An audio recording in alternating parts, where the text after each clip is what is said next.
అందరికీ నమస్తే అండి. భగవద్గీతను అందరికీ అందించాలనే ఉద్దేశంతో ఈ శ్రేష్ఠ టీవీని ప్రారంభించడం జరిగింది. ఈరోజు భగవద్గీతలో ప్రార్థనా శ్లోకాల్లో ఉన్నటువంటి 5వ శ్లోకాన్ని పారాయణ చేద్దాం.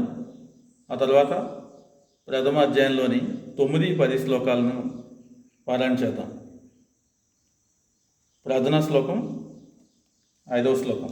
ప్రార్థనా శ్లోకాల్లో 5వ శ్లోకం. భీష్మద్రోణతటా జయద్రథజలా గాంధార నీలోత్పలా శల్యగ్రాహవతీ కృపేణ వహనీ కర్ణేన వేలాకులా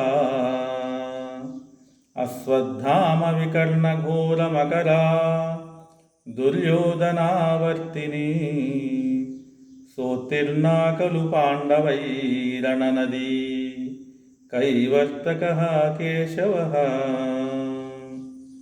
హరి ఓం.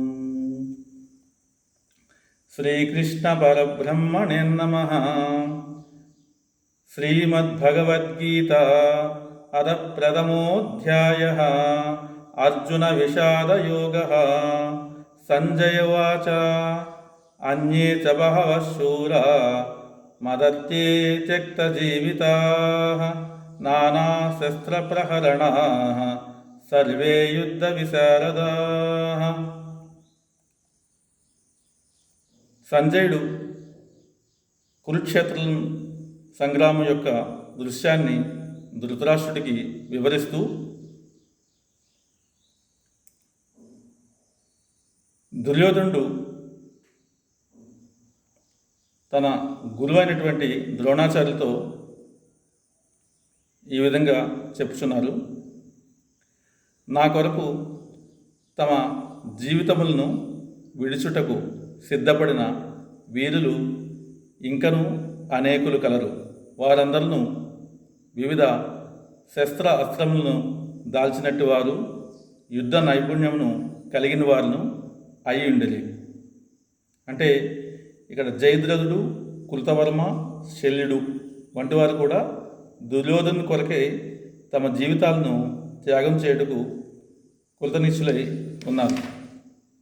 మరో విధంగా చెప్పాలనన్నా పాపాత్ముడైన దుర్యోధను పక్షమున వహించుట చేత కురుక్షేత్ర రణరంగంలోని వారందరూ మరణించి తీరుదురని అదివరకే నిశ్చయింపబడను. కానీ దుర్యోధనుడు పైన పేర్కొన్న తన మిత్రుల సామూహిక శక్తితో తనకు విజయం తప్పక లభించునని దృఢ నిశ్చయంతో ఉండెను. ప్రథమాధ్యాయం 10వ శ్లోకం.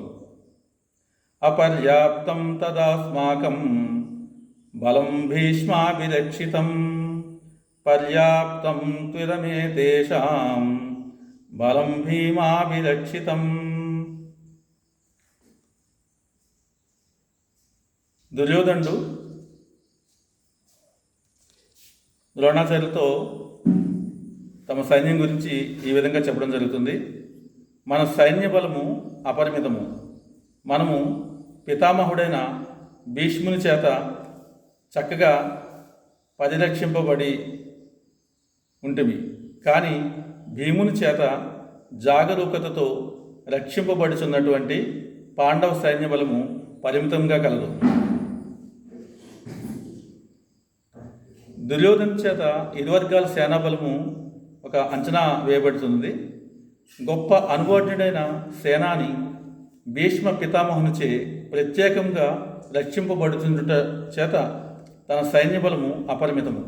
మరోవైపు భీష్ముని ఎదుట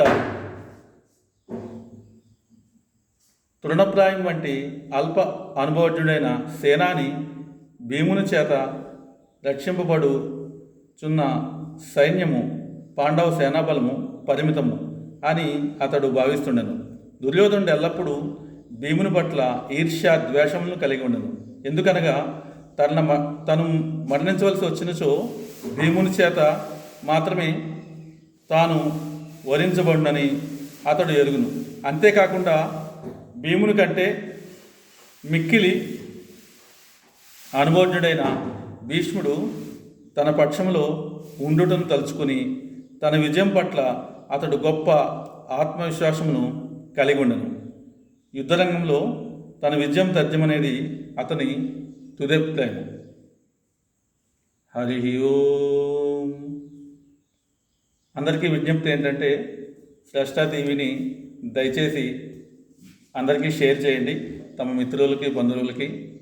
అదేవిధంగా వారిని కూడా సబ్స్క్రైబ్ చేయమని చెప్పండి. ఓపికగా ఉన్నందుకు ధన్యవాదాలు. హరి ఓం.